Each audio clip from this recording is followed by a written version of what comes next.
closet, ¿sí? Las closets también le hemos usado mucho en las distintas divisiones en la que estoy, que lo que hace es permitir varias preguntas en un único lugar, ¿sí?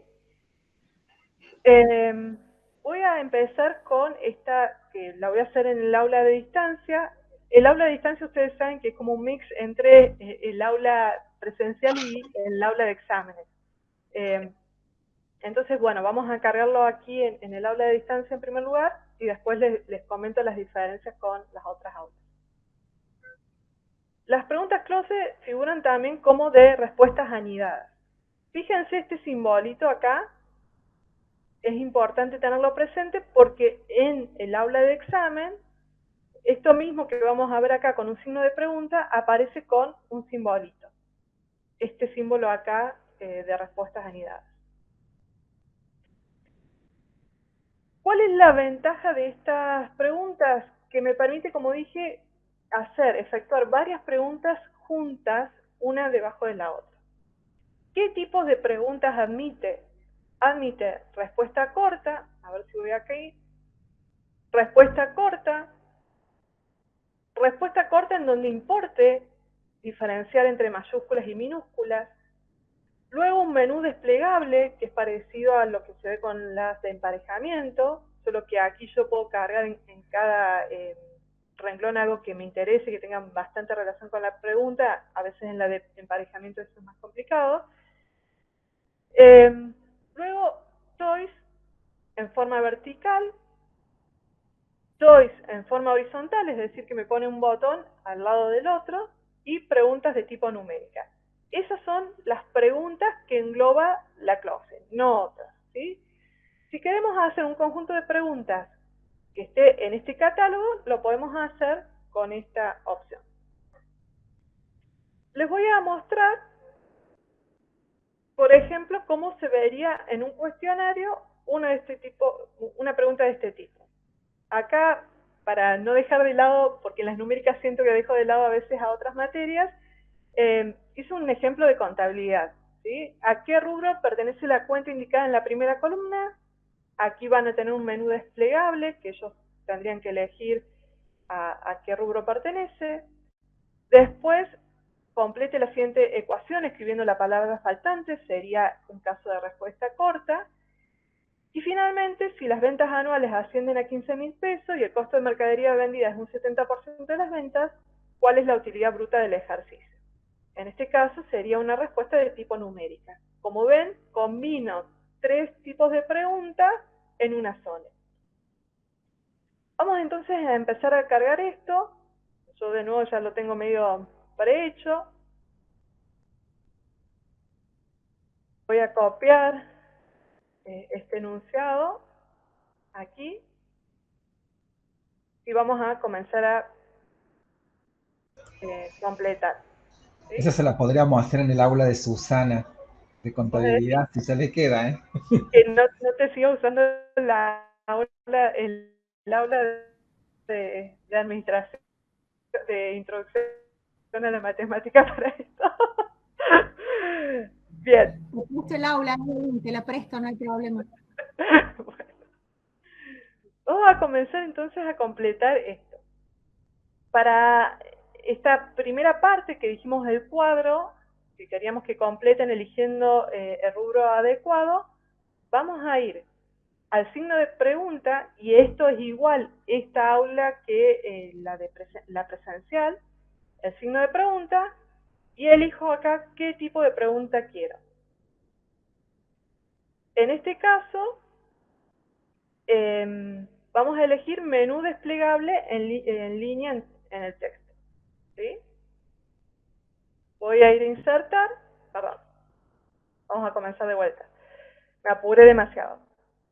Vamos a elegir menú desplegable en línea de texto y hay que poner la respuesta correcta. ¿Qué respuesta correcta? Tenemos caja, así que caja tiene que ser activo. ¿Qué otras cosas queremos que nos aparezcan en el listado? Pasivo, patrimonio neto.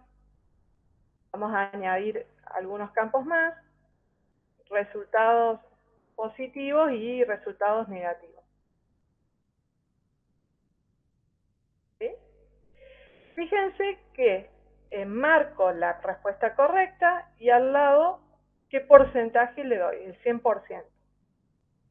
Pongo insertar y me va a aparecer una fórmula, a ver si la puedo ampliar, así la ven.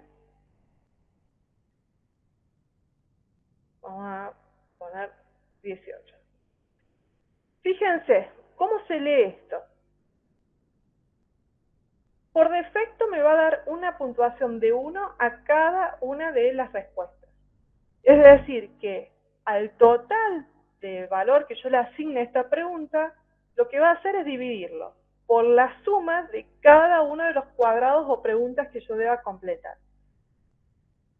1 es por defecto, ¿sí? Vamos a seguir trabajando y vamos a suponer que luego en estas otras preguntas que yo quiero que me valga lo mismo que todo este cuadro, por ejemplo. MultiChoice es precisamente esta lista de menú desplegable. Esta aula, junto con la de aula presencial, no le aparece la opción de que esa lista desplegable me aparezca de manera aleatoria. En este caso, siendo que es activo, pasivo, patrimonio neto, quizás no me interese que haya esa aleatoriedad. Pero en otras materias, o bueno, en otro tipo de preguntas, sí necesito que ese menú desplegable me aparezca de manera aleatoria. Ustedes en la página del curso, en el aula del curso, tienen una página de Moodle en donde habla de este tipo de preguntas. Y ahí van a ver ciertas abreviaturas. MultiChoice o escribir MC es lo mismo. Así, MC o MultiChoice, como les dije, ese menú desplegable no me lo da de manera aleatoria. Siempre aparece en el mismo orden. Pero si yo le agrego una S al final, MCS, y todas estas abreviaturas la tienen en esa página de Moodle que les figura en el aula, ese menú desplegable va a aparecer de manera aleatoria para cada alumno, ¿sí? Adelante de la respuesta correcta van a tener porcentaje 100%. Después tienen un numeral, y después del numeral, si ustedes quisiesen escribir alguna retroalimentación, que el alumno va a ver, si ve el cuestionario después de rendir, y pasa por encima de la pregunta que tiene mal, por ejemplo, para ver cuál era la respuesta correcta, bueno, se puede escribir después de este numeral, o también se podría escribir directamente desde cuando hicimos el signo de pregunta. Yo en general no, como para este tipo de preguntas no hago retroalimentación una por una, ¿sí?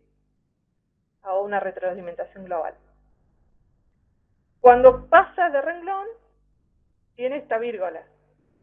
Y después tenemos las distintas respuestas que en este caso serían incorrectas. Ahora yo digo, bueno, el otro renglón es prácticamente igual a este, lo que tengo que hacer, solo que lo que tengo que hacer es elegir cuál es la respuesta correcta. Voy a poner de nuevo 18. Entonces, para hacerlo más rápido y no ir haciendo uno por uno, cargando en el signo de pregunta, yo ahí ya trabajo directamente sobre la fórmula. Le borro el 100% activo y se lo pongo delante de patrimonio neto, ¿sí? Y así harían todos los demás. Voy a completar rápidamente el resto. Deudas fiscales es pasivo. Ventas es resultado positivo. Y costo de mercadería vendida, resultados negativos. Bien, entonces, en total este cuadro van sumando 5 puntos de ponderación total. Vamos a la siguiente consigna, que era complete la siguiente ecuación escribiendo la palabra faltante. Nosotros queremos que acá nos escriba pasivo. Una forma también medianamente fácil de completar esto es, si yo ya tengo la palabra escrita, la pinto y después toco el signo de pregunta. Entonces ahí inmediatamente me trae la respuesta aquí adelante. ¿sí? Me la escribe lo que yo tengo pintado en el enunciado. Entonces, bueno, queríamos que sea pasivo, esta respuesta tiene el 100% de puntaje, ponemos insertar. Fíjense que de nuevo tiene una ponderación de 1, o sea que cada uno de estos cuadritos vale lo mismo que haber escrito aquí pasivo. Y supongamos que a mí esta pregunta considero que vale lo mismo que completar todos estos cuadros, es decir, los 5 puntos de acá. Entonces aquí adelante de los 2 puntos, escribo 5. Me dice que es short answer, ¿sí? No me importa si el alumno lo escribe con minúscula o con mayúscula, pasivo. Si quiero que sea algo que sí o sí me escriba con diferenciando minúsculas y mayúsculas, me va a figurar short answer C. Y supongamos que yo pienso que el alumno puede escribir es el pasivo, en vez de pasivo nada más. Y esto es un truquito que quizás no se ve tanto, pero ¿qué puedo hacer si existe la posibilidad de que el alumno me escriba algo más que pasivo? Después del 100%, escribo un asterisco. ¿Sí? Esperemos que funcione porque lo había probado en la otra aula y funciona. Y por último, me quedaría esta pregunta de tipo numérico. ¿Sí? Si las ventas ascienden a 15.000 pesos y el costo de la mercadería es un 70%, entonces la utilidad bruta del ejercicio serían 4.500 pesos.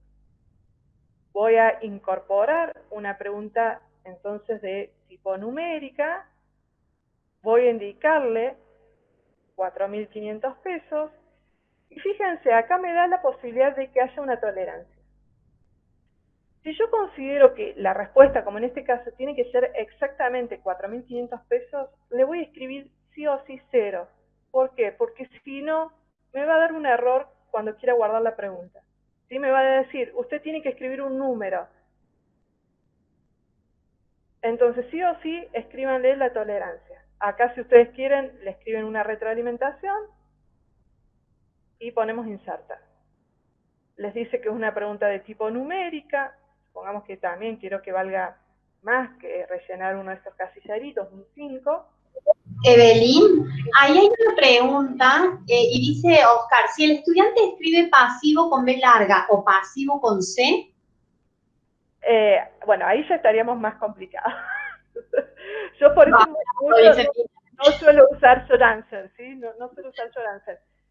Pero sí me había pasado que en algunas respuestas escribían más cosas que lo que uno le pedía, entonces dije, bueno, ese está bueno, el asterisco, pero tiene que decir pasivo con todas las letras que corresponden en algún lado, ¿sí?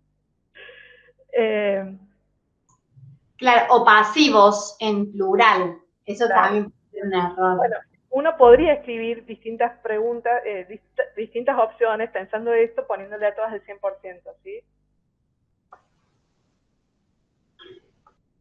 Distintas alternativas posibles. Si ustedes no escriben esa tolerancia de 0, les va a figurar así, 2 puntos sin el 0 ahí al costado. Y ahí es donde se genera el error. Entonces, o borran los 2 puntos, o después de los 2 puntos, escriben el 0. ¿Sí? De nuevo, como es una pregunta de tipo numérico, yo siempre les pongo que escriban el valor y sin usar el separador de mil.